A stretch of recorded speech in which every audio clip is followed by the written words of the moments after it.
Hi everybody, welcome to the top 5 tips for the month of April. Let's get right into it, shall we? The first one is farm units. Easily said than done. We've got an event dropping in May called Heart of Fire. The reason that I'm saying about farming units now is because it gives you some lead time to actually go and farm those units. It will be important because you don't know how many units you're theoretically going to need. If we judge by last year, upwards of 60,000 units. The lowest amount you might need is about 3,000 to about 4,000 units to exchange to get some crystals to be similar to a Mega Days. This means that the time has come to go into things like Arena or Quest for the remainder of the days. We've actually got less now than the last time I made a video, which I think was at the start of the week. So theoretically, sums of farming the following, which if again we go with about 39 days that we had a little while ago to what we have now, you're probably looking at a fraction of those units. Not hugely, that might be like, I don't know, 8,000 units now to go and grab in order to do this. So you could see about 8,000 units, you could be helping yourself out, and you could be...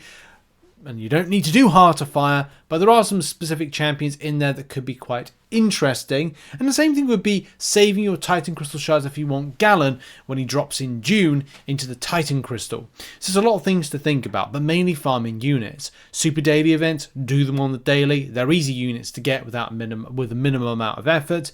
Do your questing for April, calendar collection, double track, 9.2 when it releases. Grab those units, don't spend your units, and try to minimize the amount. So like use your daily revives, farm daily revives, apothecary, super daily, and use that in content as much as possible. Try not to go into it because you will need them for Heart of Fire when that drops next month. Whether you do some arena, even if a low end grind, you could see about 3,000 units overall, maybe about 4,000 if you're doing the Summoner Trials. Totals do vary because this is taken from a snapshot of a video I made, I think at the start of the week.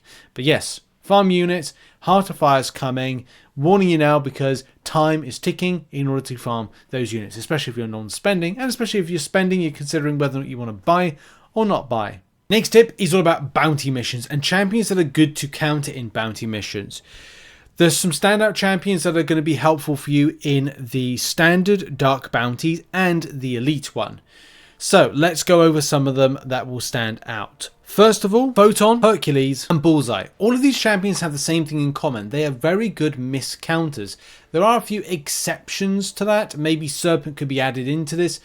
But they are very helpful, and when there's a lot of falter, and also I did forget to mention, Prowler with his falter immunity can really help take on a lot of those fights, a lot of the legwork, but also rotating in certain champions, and also the champions I've just mentioned, will do great against some of the elite ones. There's some bounty mission, general paths to complete, but also White Magneto. He has a pre-fight that allows him to do a passive parry effect, replacing your standard parry, which bypasses a lot of things. It also bypasses Limber, which is great as well. So those champions are going to be really effective and useful when it comes to doing bounty missions this month. Go back to Saturday's video to learn more. Check out the description where I've done a full write-up of all the different paths and fights.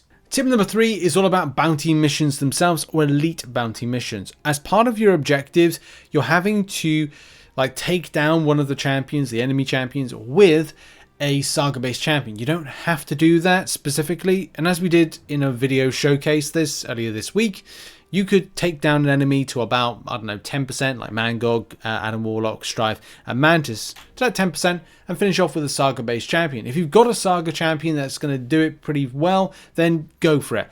For me, I'm all about using the opportune counter, the best counter that fits for it, taking the enemy down to a certain amount of health, finishing off with a Saga champion.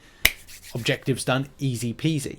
Tip number 4 is about some of the best champions or frequently popping up champions that players like and have been doing very well, especially in Deathless Showcase, Mystic Defense and Tech Defense. Now, I'm still yet to do a lot of things, but I'm very busy with a lot of stuff personally at the moment. However, I have found time to do these two quests because they're actually enjoyable.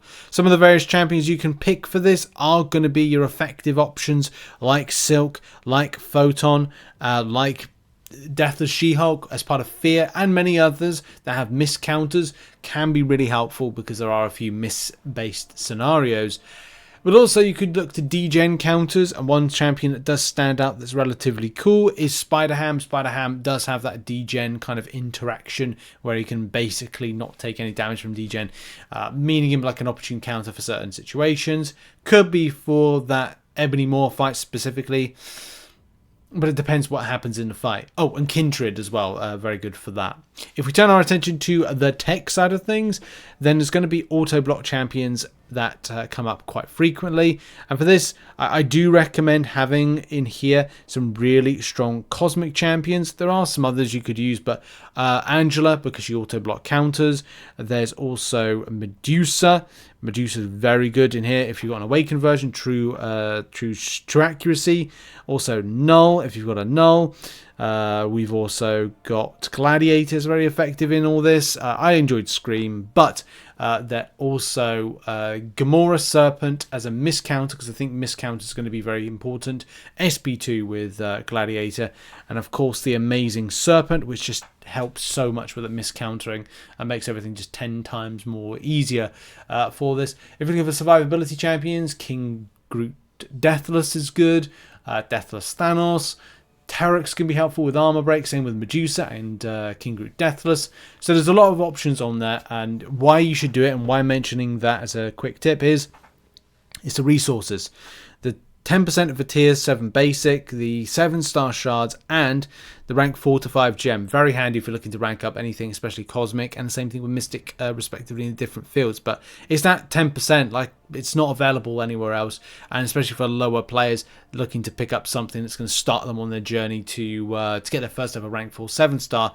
This is a slow starting step.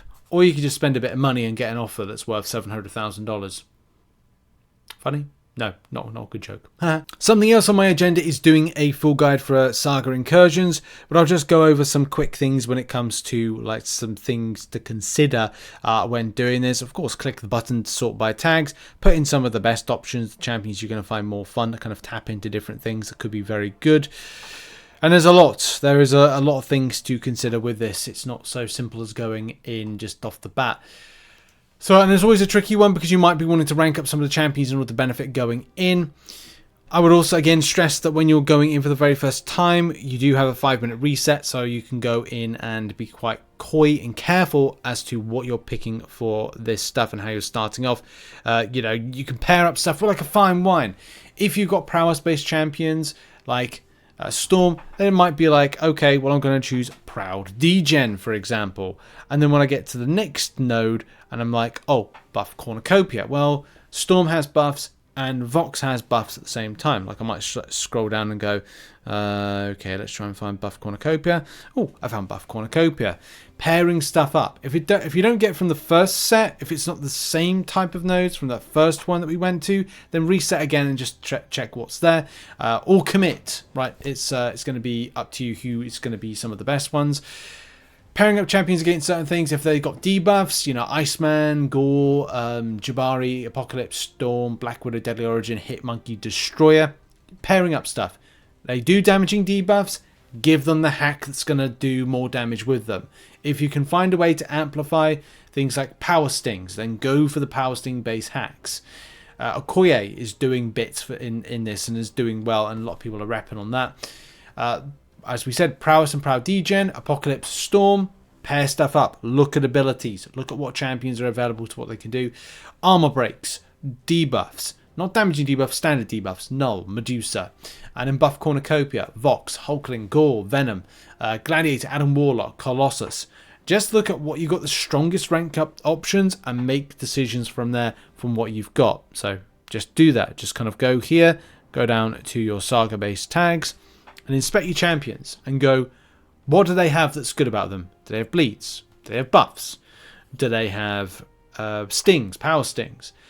Pair them up and take it from there. I'll be doing a full guide on that, but it's just like a little kind of thought process tip for you. But I'll be doing a full guide on Saga Incursions later on once kind of like we've got the weekend out of the way. A lot of things on at the moment, so I'm just trying to figure out some time to kind of do some stuff and kind of like deep dive on some things. Anyway, that's been it for the top 5 tips of the month of April, and I'll see you in some more breaking down content and coverage as and when. But have a lovely weekend, and I'll see you soon. Bye bye.